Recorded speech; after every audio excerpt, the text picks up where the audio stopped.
Journaliste basé dans le Kansas, Bonnard Menninger a suivi Donahue dans ses recherches sur l'attentat de Dallas.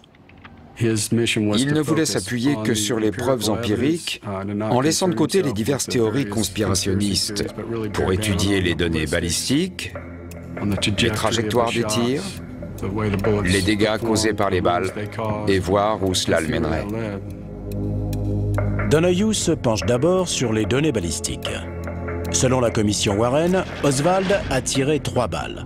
La première, la désormais célèbre balle unique, a traversé le cou du président Kennedy et a blessé le gouverneur du Texas, John Connally. Le deuxième tir a manqué sa cible. Le troisième a touché JFK à la tête et l'a tué. Donahue décide d'examiner chacun des 3 tirs. Le tir désigné par la commission comme étant le premier est probablement le plus controversé. D'après la commission, la balle a touché le président à la base du cou, à droite de la colonne vertébrale. Elle est ressortie par la gorge, juste en dessous de la paume d'Adam, puis elle a touché John Connally dans le dos, juste en dessous du niveau de l'aisselle droite, brisant la 5e côte sur 10 cm, avant de ressortir juste en dessous du téton droit, de traverser le poignet droit et de finir sa course dans la cuisse gauche. Pour de nombreux critiques, la position des 2 hommes dans la limousine élimine d'office la théorie de la balle unique. Il leur semble totalement absurde qu'une balle venue du 6e étage par la droite ait pu transpercer la gorge du président avant de changer radicalement de direction pour pénétrer à l'extrême droite du dos de Connally. Donahue est d'abord enclin à admettre que la théorie de la balle unique de la commission est improbable. Puis il découvre que Connally et sa femme Nellie étaient assis sur des strapontins, des sièges non alignés avec la banquette arrière sur laquelle est assis le couple présidentiel. Les 2 strapontins sont plus proches du centre de la voiture et plus bas que la banquette. La position du gouverneur est donc différente de ce que l'on avait imaginé au départ. Donahue place Connally là où il se trouvait réellement, le torse légèrement tourné. La trajectoire correspond alors parfaitement. Dès lors, le parcours de la balle trouve une explication logique. Donahue vient de faire une découverte majeure. La théorie de la balle unique avancée par la commission Warren, souvent tournée en ridicule, est en fait exacte malgré les calculs de trajectoire totalement erronés de la commission. Mais une autre incohérence dans le rapport continue d'intriguer Donahue. D'après les critiques, la balle censée avoir touché Kennedy puis Connally est en trop bon état pour avoir traversé 2 personnes. On a retrouvé une balle au Parkland Hospital qui était probablement celle qui avait atteint le gouverneur.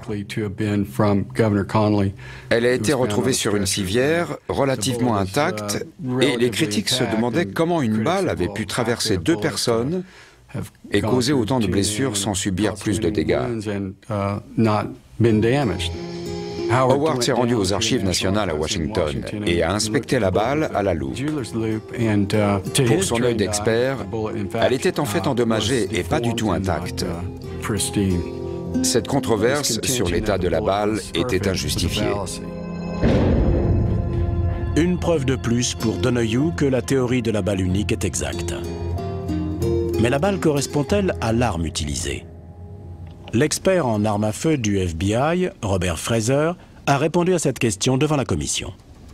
Monsieur Fraser, voici maintenant la pièce à conviction numéro 399, une balle retrouvée au Parkland Hospital peu après l'assassinat. Avez-vous déjà vu cette pièce? Oui. Cette balle m'a été apportée le 22 novembre dans le laboratoire du FBI. Avez-vous examiné cette balle pour savoir si elle a été tirée avec la pièce à conviction numéro 139? Oui, monsieur. Et votre conclusion? La pièce 399 a été tirée avec le fusil numéro 139. Les tests du FBI montraient que les marques laissées sur la balle correspondaient à la chambre du fusil de Lee Harvey Oswald. C'est l'équivalent des empreintes digitales. À l'exclusion de toute autre arme? Oui, monsieur. C'est à Arlen Specter, conseiller juridique de la commission, que l'on attribuera la théorie de la balle unique. Avez-vous entendu des tirs? Pour de nombreux critiques du rapport Warren, Specter aurait orienté ses questions pour soutenir sa théorie. Donahue pense lui aussi qu'une seule balle a bien touché les 2 hommes, mais il se demande s'il s'agissait bien de la première des 3, comme le pense la commission. Il se souvient que le gouverneur était en désaccord avec cette conclusion et qu'il l'a exprimée publiquement à plusieurs reprises. Pour moi, il ne fait aucun doute que je n'ai pas été touché par la première balle. J'ai bien entendu le premier tir. Je me suis tourné vers la droite pour voir ce qu'il se passait.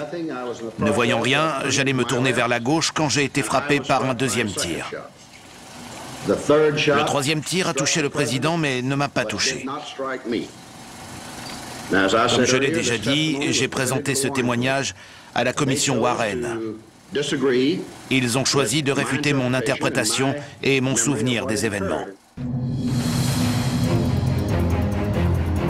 3 coups de feu retentissent. L'auteur du premier tir est Lee Harvey Oswald. Il manque sa cible, mais un fragment de la balle rebondit au sol et touche le président qui s'exclame alors « Mon Dieu, je suis touché ». L'agent Georgicki se retourne et regarde vers la fenêtre du 6e étage. Oswald tire à nouveau. La deuxième balle touche le président dans le dos, elle ressort par le cou et touche le gouverneur Connolly pour ressortir au niveau de la poitrine.